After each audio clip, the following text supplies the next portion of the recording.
ချိန်မိနစ်40တရားထိုင်မှာဖြစ်ပါတယ်ယောဂီအားလုံးမိမိတို့ရဲ့ခန္ဓာကိုယ်အရိယာပုဂ္ဂိုလ်စိတ်တိုင်းကြပြင်လိုက်ပါတန်ဃာတော်များနဲ့မျိုးသားများကတင်းမြင်ခွေထိုင်ပါမျိုးသမီးများလည်းတင်းမြင်ခွေထိုင်လို့ကထိုင်နိုင်ပါတယ်ကြုံကြုံလေးထိုင်လို့ကထိုင်နိုင်ပါတယ်တင်းမြင်ခွေထိုင်တဲ့အရိယာပုဂ္ဂိုလ်မှာဘယ်ဘက်ခြေထောက်ကိုအတွင်းကထားညာဘက်ခြေထောက်ကိုပြင်ကထားထိုင်တဲ့အခါမှာခြေထောက်တွေထပ်မိတာမျိုးဖိမိတာမျိုးမဖြစ်ပါစေနဲ့ခန္ဓာကိုယ်အရိယာပုဂ္ဂိုလ်စိတ်တိုင်းကြပြင်လိုက်ပါတန်ဃာတော်များသင်္ကန်းတွေတင်းနေကြက်နေရင်လျှော့ပေးပါအမျိုးသားယောဂီများပစိုးတွေလုံကြီးတွေတင်းနေကြက်နေရင်လျှော့ပေးပါအမျိုးသမီးယောဂီများလည်းထို့တူပါပဲ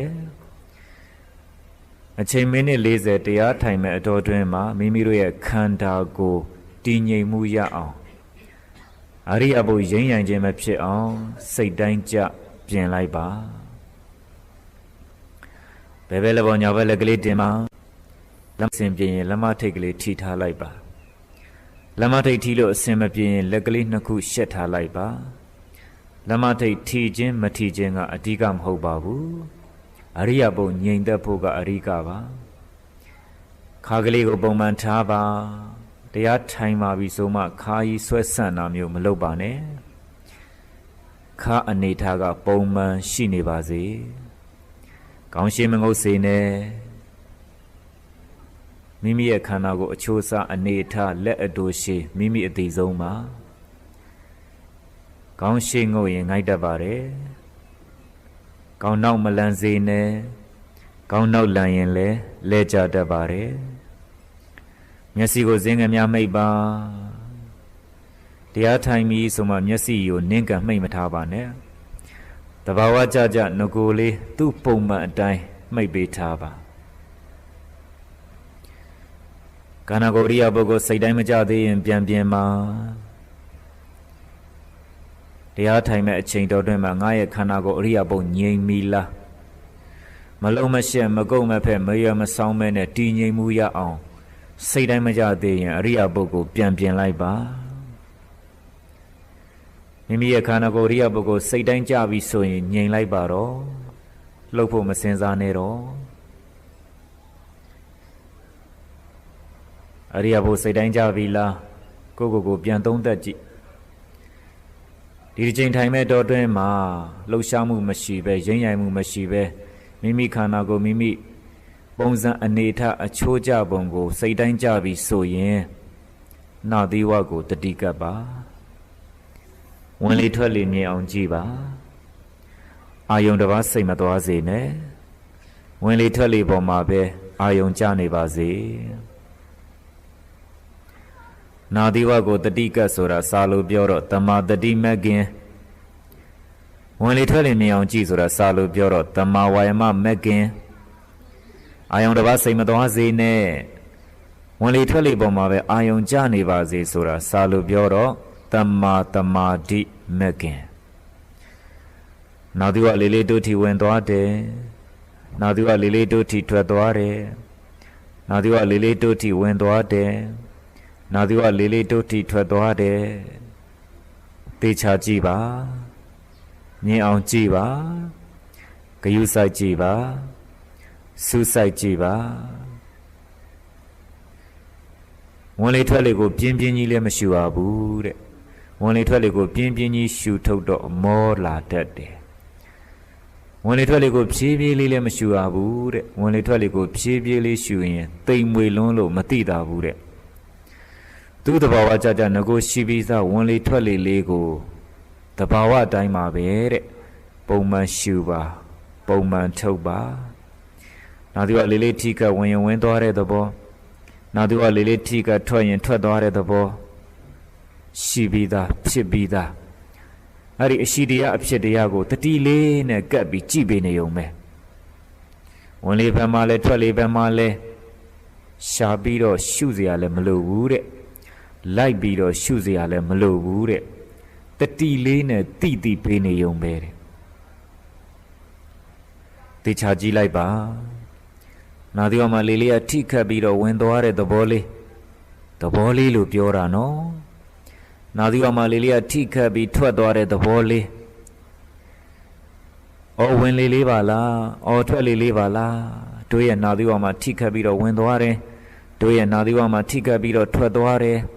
ဒီသဘောလေးကိုတတိနဲ့ကပ်ကြည့်ပေးနေုံပဲတတိထားဝရိယစိုက်အာယုံတစ်ပါးစိတ်မသွားစေနဲ့တရားရှုမှတ်ပြီးဆိုမှစိတ်တွေတွေးတာမျိုးအဝေးထွက်သွားတာမျိုးလွင့်တာမျိုးမဖြစ်ပါစေနဲ့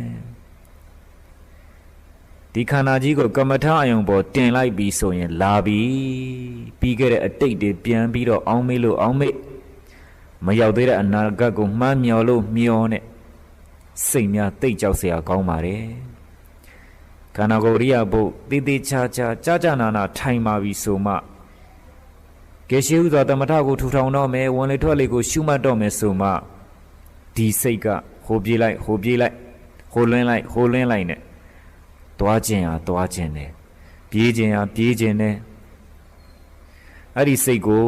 ခန္ဓာအပြင်ဘက်မထွက်အောင်တတိနဲ့ထိန်းထားတတိရှိရင်တတိဆွဲရင်တတိမြဲရင်နာသီဝဝင်လေထွက်လေကိုအထင်ရှားအမြင်သာတွေ့နိုင်ပါတယ်သေချာကြည့်လိုက်ပါအခုလက်တွေ့ကြအားထုတ်နေတာပဲနာသီဝမှာလေးလေးအထိကပ်ပြီးဝင်သွားတယ်နာသီဝမှာလေးလေးအထိကပ်ပြီးထွက်သွားတယ်သေချာကြည့်ပါ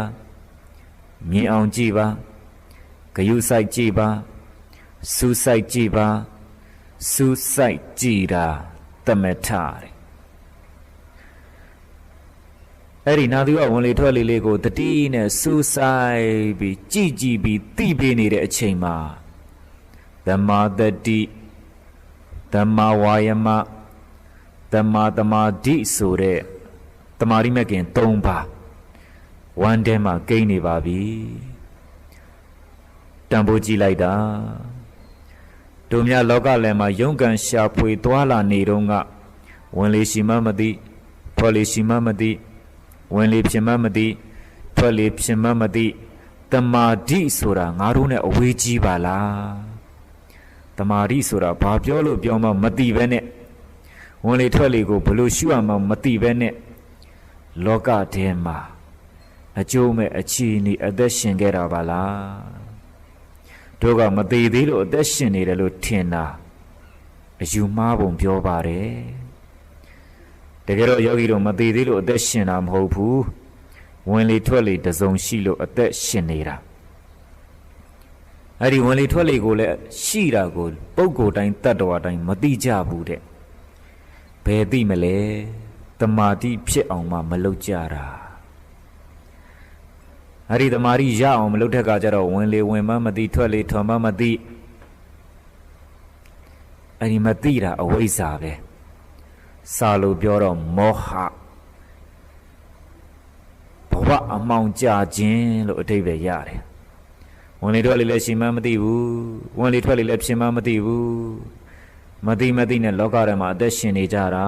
အဝိဇ္ဇာဥစည်းပြီးတော့ငါဘဝငါခန္ဓာကြီးအမှောင်ကြနေပါလားတန်ဖိုးကြည့်လိုက်တာအခုမိမိရဲ့ခန္ဓာကိုအရိယဘုကြီးကိုကမ္မထာအာယုံပေါ်တွန်းတင်လိုက်မှအော်ဝင်လေလေးပါလားအော်ထွက်လေလေးပါလားနာသီဝမှာတွန်းတိုက်ပြီးဝင်သွားတဲ့သဘောလေးတွန်းတိုက်ပြီးထွက်သွားတဲ့သဘောလေးအော်လက်ဆက်သတ်တော်တို့ဝင်လေထွက်လေတစုံရှိလို့အသက်ရှင်တာကို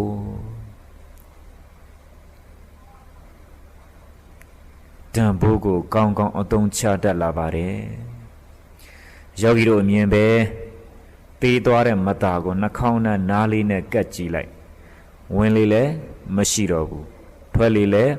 မရှိတော့ဘူးဝင်လေလည်းမဖြစ်တော့ဘူးထွက်လေလည်းမဖြစ်တော့ဘူးတကယ်တမ်းကျတော့ဝင်လေထွက်လေတစုံမရှိလို့သိသွားတာကိုအဲ့ဒါလိုလောကလည်းမှာအချီးနှီးသိဆုံးခြင်းမဖြစ်အောင်အလကားသိဆုံးခြင်းမဖြစ်အောင်မိမိတို့ရဲ့နှာသီးကဝင်လေထွက်လေလေးကိုတတိနဲ့ကြည်တတ်ဖို့လိုပါတယ် ရှေးဥစွာအဖြစ်